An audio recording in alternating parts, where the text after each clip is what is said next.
Hello mga keyboard warriors, meron na naman tayo ang i-unbox na mechanical keyboard. Ito nga ang Cyfed 63 Pro. Ito nga pala ay may kasamang yellow switch na dalawa.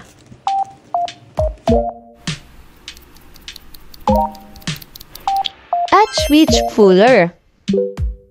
At meron din tong kasamang keycaps o diba ang bongga may pa-keycaps. At cable na Type-C.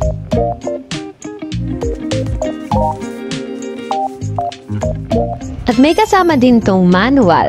At tara na nga mga keyboard warriors, i-testing na natin tong keyboard ng Cyfed 63 key. Ito nga pala ang tunog niya. At meron nga itong second level stand o diba lume-level din, charot!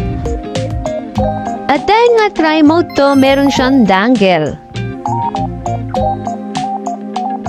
At ang on and off niya ay nasa likod. At meron nga itong Type-C. At ito nga ay hot swappable din o diba parang apo, charot! At isa nga sa nagustuhan ko dito ay may RGB backlighting siya sa likod o diba ang bongga? At napapalitan din to ng backlighting modes o diba ang cool?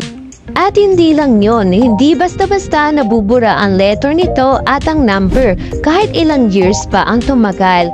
At ito nga pala mga keyboard warriors ay may 22 modes o diba napakadaming yung modes. At hindi lang yun mga ka-keyboard warriors, good for gaming din tong Cyfed 63 key. Kaya naman kung naghahanap ka ng cool na keyboard at budget-friendly na keyboard, ay ito ang para sa'yo, si Cyfed 63 key. Ilalagay ko na lang ang link nito sa yellow basket. Ayun lang.